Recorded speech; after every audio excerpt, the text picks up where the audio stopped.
अस्सलामुअलैकुम। गल्फ़ खबरें में आप तमाम लोगों को वेलकम करते हैं।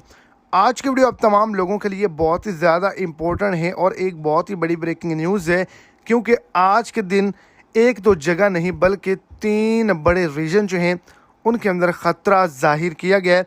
पहले नंबर पर मक्का मदीना, दूसरे नंबर पर जद्दा और तीसरे नंबर पर जो है वो अर-रियास। इसमें मुकम्मल तौर पर एमरजेंसी को नाफिज कर दिया गया है, तमाम रास्ते बंद कर दिए गए हैं। दर्जनों की तादाद में जो लोग हैं वो इसका शिकार हुए हैं। जो सैलाब वहां पर आया है, जो तूफान वहां पे आया है, उससे बहुत ही ज़्यादा लोग इफेक्ट हुए हैं। वीडियो की तफसीलात को जानने के लिए वीडियो को एंड तक देखें ताकि आपको तमाम डिटेल की अच्छे से समझ आ सके। और अगर इस चैनल पर फर्स्ट टाइम है तो लाजमी से चैनल को सब्सक्राइब करें, वीडियो को लाइक करें और अपने दोस्तों तक इसको ज़्यादा से ज़्यादा शेयर करें।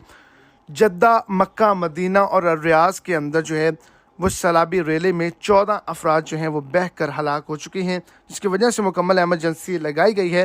और ये कहा गया कि जहाँ पे पानी खड़ा है, नशेबी इलाके हैं, मैदानी इलाके हैं, सड़कें, हाईवेज़ हैं, वहाँ पे सफ़र मत किया जाए।